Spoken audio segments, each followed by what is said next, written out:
Hey guys, welcome back to the studio. Today I wanted to show you how I like to trim my throwing knives.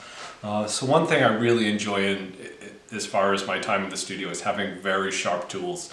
I just like having control out of those tools, and I like my lines to be very definitive.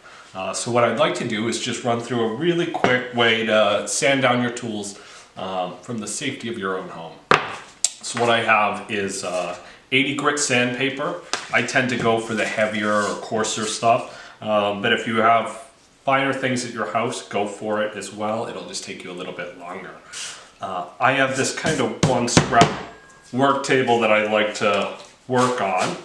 So what I'm going to do is just grab some painter's tape, and I'm going to tape my piece of sandpaper flat to this table. The reason I'm doing the painter's tape is I just want to be able to remove it afterwards, and I really don't want any residue. Okay. We'll get all four sides taped down.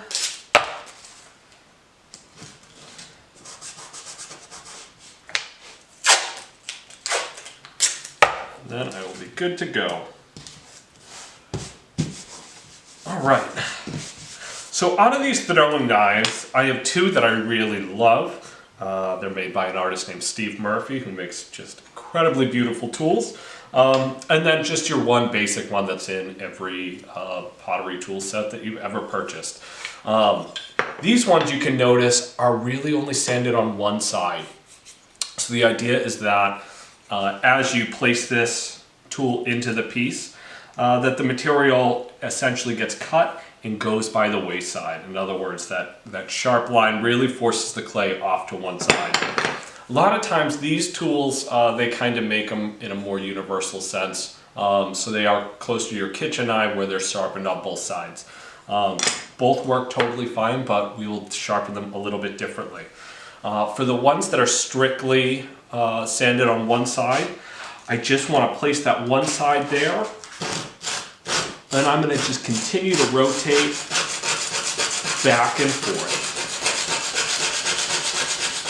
The main thing is just keeping that angle. We'll try to get a little close up in there if we can.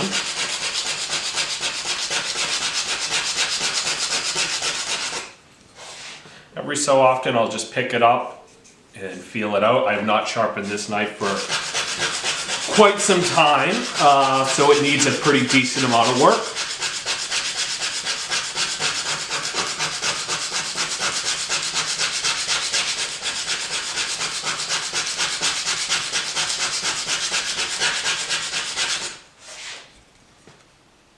All right, we are getting there. Close.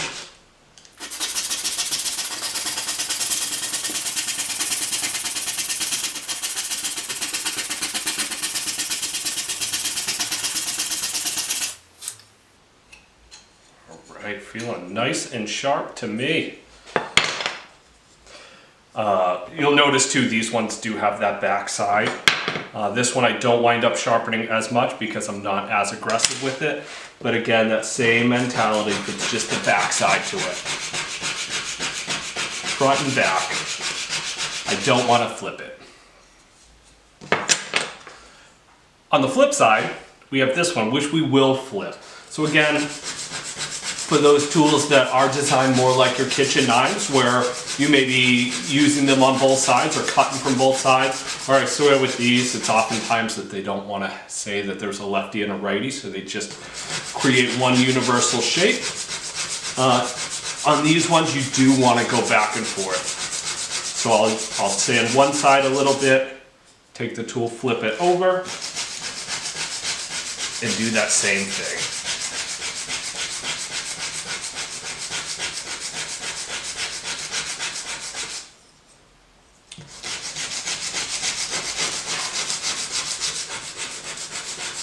Now I don't feel the need to go back with different sandpapers. I think that using more of the gritty stuff is totally fine. Especially if you do a lot of throwing with groggy clays. You're going to be sanding these tools down the way, whether you like it or not.